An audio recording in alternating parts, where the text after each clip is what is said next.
Bauer do? Of course I'd use the skills of the entire Arcurve team. What I'm about to describe is an actual project that was undertaken by myself and the Arcurve team to solve a challenging problem for one of our customers. The challenge we faced was to implement a set of engineering calculations that were complex and dependent on the use of industry-established iterative and numerical methods. This is not simple arithmetic.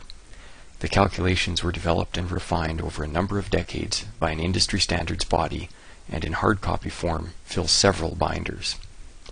Also available in hard copy only was a reference Fortran implementation that included a small set of test data and built-in tests. What we needed was to develop a brand new clean sheet implementation that had many enhanced features over the reference implementation.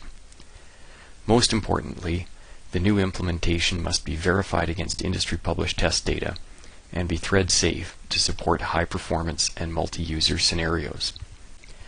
It also had to be implemented in .NET to integrate into the customer's existing framework.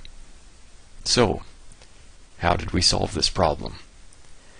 We started by scanning the hard copy and used OCR to get the reference Fortran implementation into a text file. This was a challenge in itself, as OCR software is not good at recognizing computer code, much less Fortran. We spent some time tuning the OCR engine. Next, we used the GNU G77 compiler to build a native x86 executable. At this point, we've gone from hard copy to an executable that could be run. This was a very good first step, because when the executable was run, its built-in tests produced the expected results. We then used a Fortran to MSIL compiler to generate a .NET assembly.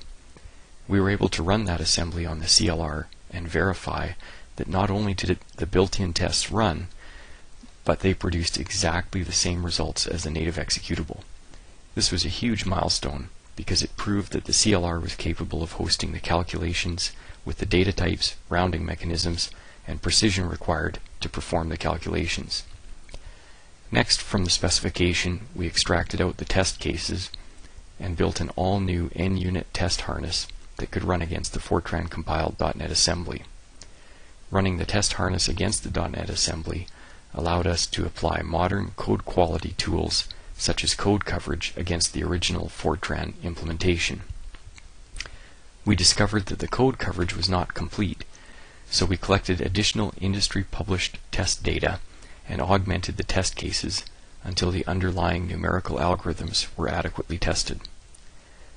From this point, the hard work of implementing the algorithms in all new .NET code was still ahead of us. However, we could do it with the confidence of knowing that we had a proven test harness to guide our development and ensure that our implementation met or exceeded the industry standard reference implementation.